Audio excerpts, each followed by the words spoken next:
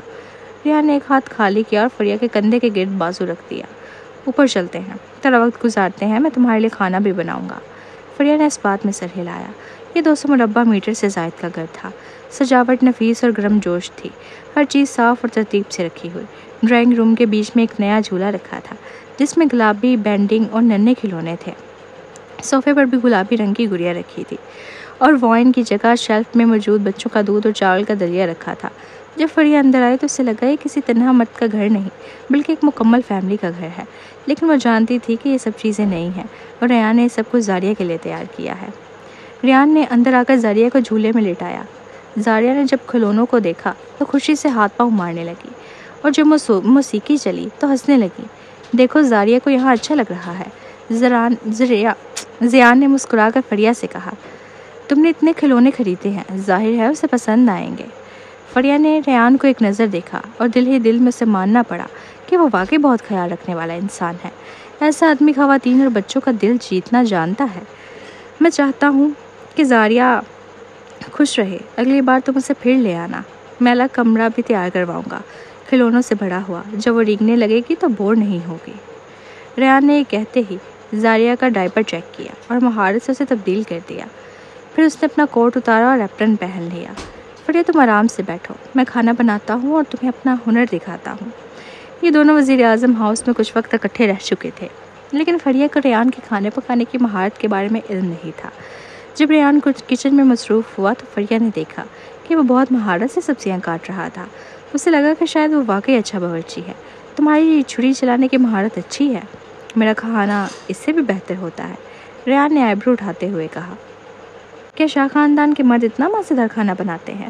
فریہ نے ہنستے ہوئے کہا۔ زارون کے باورچی بھی لاجواب کھانا بناتے تھے، تب میں نے سوچا کہ اس کا ذائقہ اچھا ہوگا، شاید بیوی ہونا برا نہ ہو۔ عام طور پر مرد عورتوں سے اچھا کھانا بناتے ہیں، کیا تم نے دیکھا نہیں؟ باقی کے سارے بڑے شیف مرد ہوتے ہیں، ریان نے نرمی سے وضاحت دی۔ اور ہاں، یہ بات ماننی پڑے گی کہ شاہ خاندان کے مردوں کو کھانا بنانا آتا ہے، لیکن میں ان جیسا نہیں ہوں۔ کم از کم جب ہم ساتھ ہوں گے میں تمہیں کبھی غصہ یا دکھ سے نہیں گزاروں گا۔ کہ تم ناراض ہوئے جب میں نے زارون کا ذکر کیا؟ فریہ نے اچانک اس کی طرف دیکھتے ہوئے پوچھا۔ نہیں، مجھے معلوم ہے کہ تم نے زارون کا ذکر کیا، لیکن تمہیں اب اس سے کوئی سروکار نہیں، بس تم اس تکلیف کو نہیں بھول سکی جو اس نے تمہیں دی تھی۔ ریان نے جھک کر اس کی پیشانی پر بوسہ دیا۔ چلو اب کچن میں نہ رکو، یہاں کا دھواں تیل تمہیں نقصان دے گا، جو زاریہ کے ساتھ وقت گزارو۔ فریہ نے محسوس کیا کہ اس آدمی میں کوئی جادو ہے، اس کے ساتھ رہنا ہمیشہ آسان لگتا ہے، حالانکہ وہ دونوں ہم عمر تھے، پھر بھی ہمیشہ فریہ ہی وہ تھی جو زیادہ برداشت کرتی تھی۔